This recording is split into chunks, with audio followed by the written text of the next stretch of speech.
Kak Miza dekat Singapore. So sebelah Kak Miza ni leader Singapore. Okay, nama dia Nisa. Okay, kenalkan diri sikit. Nama, umur berapa, tinggal mana? Saya Hairunisa, tinggal di Pasir Ris. Umur 35 tahun. Anak berapa? Anak 3. Anak baru 3. Okay, dah berapa lama buat Forever? Baru je. Baru? Last year December join. So sekarang pun bulan 8 lah. Kenapa awal-awal tu kenapa nak buat Forever? Oh, actually kita tak nak buat forever. Kita cuma nak cari suplemen untuk anak. Sebab anak saya nombor 2 tu dia sakit batuk teruk. So dia kalau dah batuk tu dia sampai muntah. So apa-apa kita try macam ubat doktor ke suplemen semua tak menjadi. Okay, so sekarang? So sekarang alhamdulillah semenjak dia amalkan forever ni, alhamdulillah dia punya batuk dah tak dengar pun. Makan apa, madu?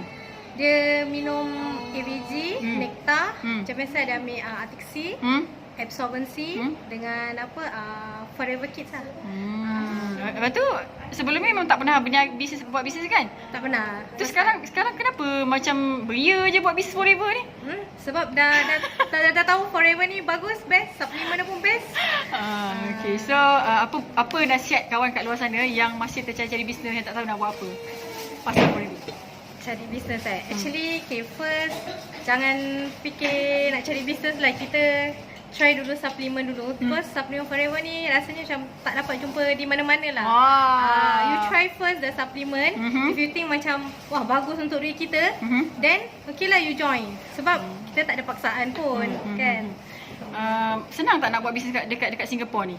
Oh senang, alhamdulillah. Sebab orang cakap susah nak buat bisnes kat Singapore ni. Siapa cakap? Tak adalah, insyaAllah senang. Kan, sebulan boleh je buat ribu-ribu sale kan? InsyaAllah, alhamdulillah. Okay, so thank you Nisa. Semoga lepas ni dapat tolong ramai orang lagi. InsyaAllah, amin. Ya Rabbal Alamin.